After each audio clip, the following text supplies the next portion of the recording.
I say, if you have an issue with this, if you have an issue with this verdict that was given by Sa'd ibn Mu'adh, which we believe was the verdict from Allah, if you have an issue with this, then how then can you try to come and say that there's no problem to wipe out not 600, 6,000 children?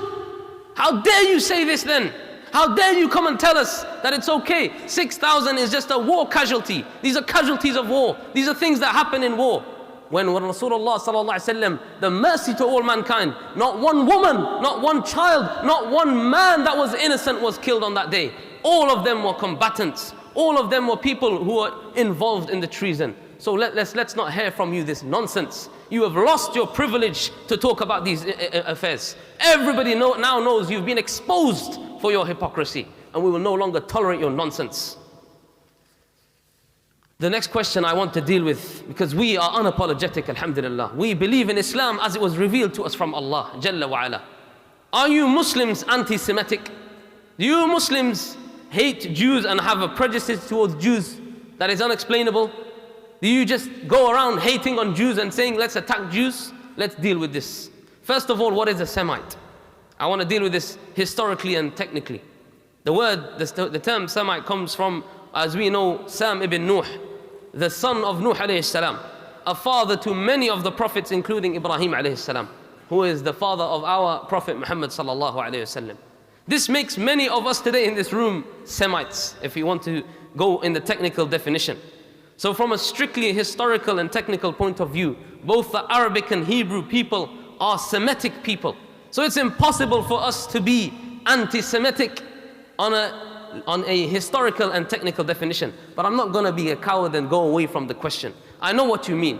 You want to answer the question from a more modern understanding of anti-Semitism, and that is hating on the Jewish people or holding a prejudice against the Jewish people. Again, let's go back to the Quran. Let's be clear with our stance. Yes, as Muslims, we believe that salvation lies only through Islam. We believe that people can only be saved through Islam. Just like how the Christians have their right to believe that salvation is through believing in Jesus Christ. We Muslims believe that a person can only have salvation through Allah and His Messenger. Having said that now, we don't want to distort and lie on our text. Allah does challenge the people of the book. And Allah, being the creator of the heavens and the earth, being the one who revealed their own scriptures, questions them throughout in the Quran and challenges them intellectually on an academic level. Allah calls them towards Islam, and we Muslims are commanded by Allah to call all people of Islam, and specifically we are commanded to welcome the Jews and the Christians, as Allah says in the Quran, قُلْ يَا أَهْلَ الْكِتَابِ تعالوا إلى كلمة سواء بيننا وبينكم ألا نعبد إلا الله ولا نشرك به شيئا ولا يتخذ بعضنا بعضا أربابا من دون الله. That say,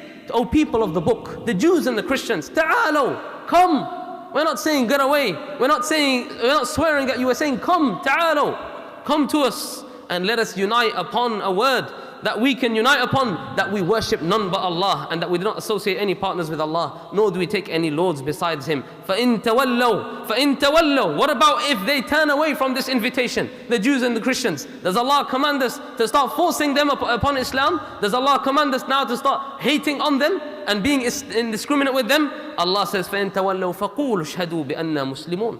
If you turn away from that, then know that we are Muslims. We are people who submit to Allah regardless. And even when it comes to debating with them, Allah says and commands us, وَلَا تُجَادِلُوا أَهْلَ الْكِتَابِ إِلَّا بِالَّتِي هِيَ أَحْسَنُ إِلَّا الَّذِينَ ظَلَمُوا مِنْهُمْ. Do not argue with the people of the book, the Jews and the Christians, unless gracefully, with adab.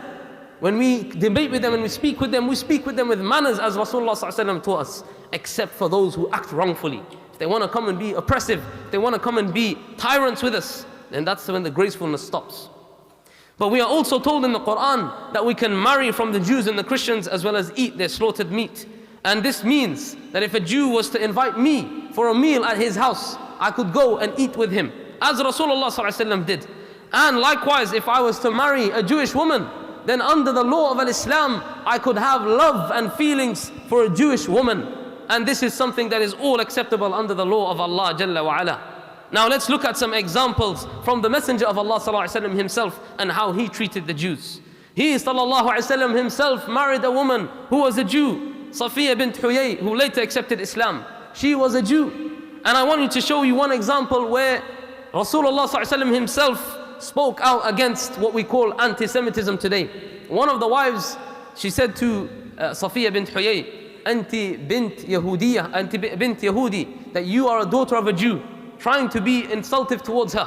And Rasulullah ﷺ said, Ittaqillah, told her, fear Allah. And he said to Safiya, to make her feel a little bit better, she's just been told, you are a Jew, as if to sort of denounce her. What did he say? Anti bintu Nabi, wa ammak Nabi, wa tahta Nabi. That you are the daughter of a prophet. Your uncle is a prophet, and you are now under a prophet. So you are elevated. To show you that Rasulullah ﷺ acknowledged the fadl of these people in their lineage. We have nothing wrong with that. We don't speak out against that at all. And the questions that Allah directs towards them in the Quran is a question of beliefs, to get them to question their beliefs intellectually. We have no quarrels with any people because of their race or because of the paths that they follow. We deal with them in an intellectual manner and with manners. And if we look at Rasulullah ﷺ when he was in Medina, when he had power and authority, he never expelled any of the Jewish tribes for them being Jewish. Find me one example where Rasulullah ﷺ said, you are Jews, get out of Medina. Never ever did he do that. Every time they were expelled, it was because of their own treachery that they did, the tribes themselves. When they were treacherous, that's when Rasulullah ﷺ dealt with them. But never did he deal with them in a way by saying that you are Jews, therefore you are expelled. And they were allowed, whilst they were in Medina, to rule by their own laws. Yes, those people that start to say, oh, the Sharia law, and they get scared. Under the Sharia law, the Jews were allowed to rule by their own book. And they would come to Rasulullah ﷺ to be an arbitrator between them. When they were not happy with the ruling in their own book, they would come to Rasulullah ﷺ to rule for them. And Rasulullah ﷺ in one instant, when a man who was a munafiq, he was showing that he's a Muslim, but inside he was a disbeliever, and he had a quarrel with a Jew. The Jew said, let's go to Rasulullah ﷺ, let's go to Muhammad. The Jew is saying, let's go to Muhammad. And this munafiq, knowing that he's in the wrong, he said, let's go to Ka'b ibn al-Ashraf, one of the Jewish leaders. He said, let's go to him instead.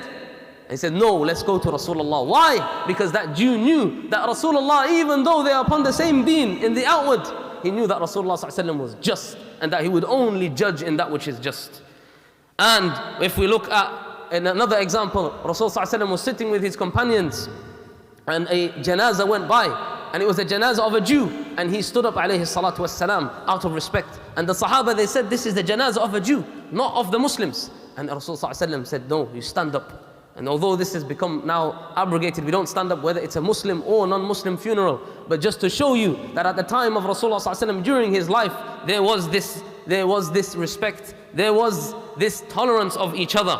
And to end on the life of Rasulullah ﷺ, when Umar ibn al-Khattab, when he went by a old Jewish man that was begging, he said to him, why are you begging for? And he was in Medina, an old Jewish man.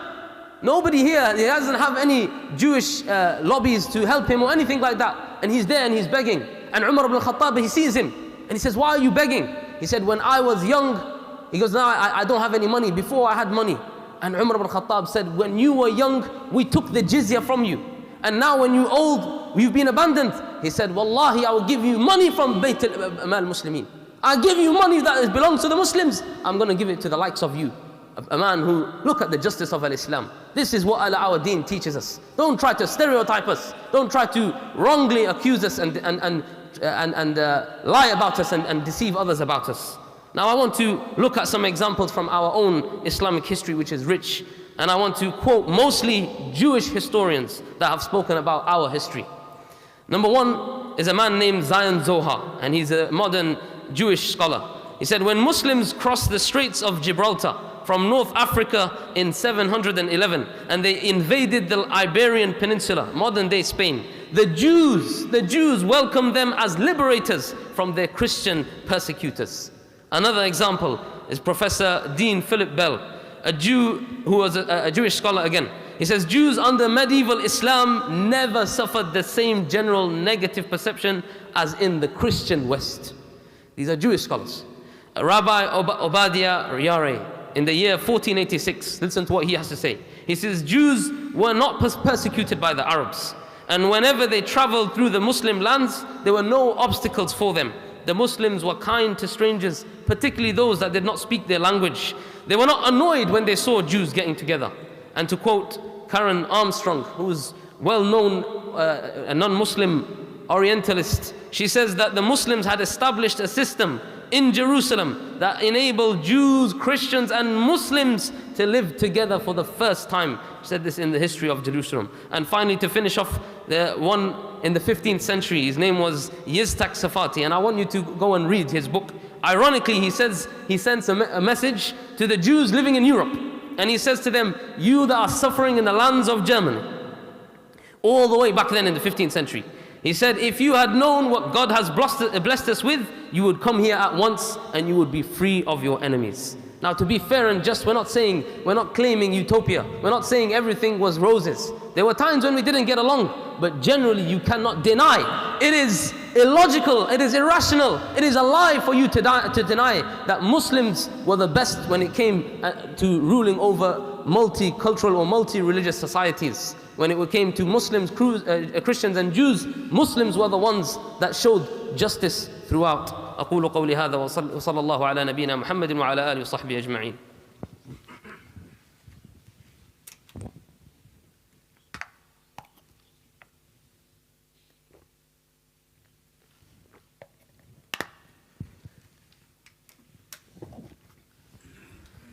الحمد لله وحده والصلاة والسلام على من لا نبي بعده. Now that I have dealt with those misconceptions that we deal with all the time, but it's important that we refocus our attention as Muslims and we don't forget what our purpose is. What is our wajib? What is it we should do? Number one, we should continue to spread our message. Continue to educate people of the plight of the people of Palestine. But on this point, always keep in mind the methodology that we learn from the Quran and the Sunnah. Always keep in mind the Sunnah of Rasulullah sallallahu alaihi wasallam. Number one, verify whatever you hear and always check your sources. Allah says in the Quran, يَا أَيُّهَا الَّذِينَ آمَنُوا إِن جَاءَكُمْ فَاسِقٌ بِنَبَإٍ فَتَبَيَّنُوا. And in another riwayah, فَتَثَبَّتُوا. That whenever a fasiq, an evildoer, he comes to you with news, then verify that news. Don't be quick to rush and judge upon the people. So whenever you get anything that you get, always check the sources before you send. Always before you share, make sure you check this and verify the sources. And if you can't, then always go back to the people of knowledge and expertise in that field. As Allah says, فَاسْأَلُوا أَهْلَ الذِّكْرِ إِن كُنْتُمْ لَا تَعْلَمُونَ. Ask the people of knowledge if you do not know. So go back to the people of expertise when you're going to deal with these issues. And don't act upon your emotions. Yes, we feel the pain. Yes, we feel hurt about what's happening, but we do not act upon our emotions. Time and time again, Allah says in the Quran, ثُمَّ جَعَلْنَاكَ عَلَى شَرِيعَةٍ مِّنَ الْأَمْرِ. That we have placed you, O Messenger of Allah, upon a sharia, something that is clear. فَاتَّبِعْهَا. So follow it. وَلَا تَتَّبِعْ أَهْوَاءَ الَّذِينَ لَا يَعْلَمُونَ. And do not follow the whims and the desires and the opinions of those who know nothing, those who do not know the truth. So always make sure what you are doing, the action, is in line with the Quran and the Sunnah. Make sure that your action is something that is effective. Make sure that you are as an ambassador to Islam. So don't go around breaking windows and vandalizing. This is not from our deen. Nor do you go around throwing mice into restaurants. This is not from our deen. This is not something that Rasulullah ﷺ taught us to do. We don't need to resort to these type of tactics. And another message in here that we all know, but we have to say it because people just don't seem to believe us. We are not at war with non-Muslims. We are not at war with non-Muslims. Allah has commanded us, لا ينهاكم الله عن الذين لم يقاتلوكم في الدين ولم يخرجوكم من دياركم أن تبروهم وتقسطوا إليهم إن الله يحب المقسطين. This is what Rasulullah ﷺ taught us. That Allah commands us that those of them, the non-Muslims, that will not fight us, that are not going to expel us from our homes. We have no quarrel. Rather, we are commanded by Allah that we are good to them and we are kind to them and we are just with them, just as we have been throughout the centuries of Islam. And we have no hatred towards them. We get along with them. We believe in cooperation with each other, community cohesion. This is what we have stood by for years. So there's no need to be afraid of Muslims. The general British society and citizens, non-Muslims, they have no need to be fearful of Muslims. We are people who believe in justice. We are people who believe in manners, as Rasulullah ﷺ taught us. Don't allow the media to dehumanize us as they have dehumanized our brothers and sisters in Gaza. And if you are seeking the truth and sincere, then I can personally say to you, come here and you'll see what kind of animals, as they want to call us. You'll see. All I can promise you is what? That you will have maybe a nice cup of tea we can get a free copy of the Quran, and all these brothers here and sisters will be willing to have a nice conversation with you. I can promise you that. I can promise you that as a leader of a Muslim community. I can promise you that. And we have, alhamdulillah, we have a track record that proves this as well.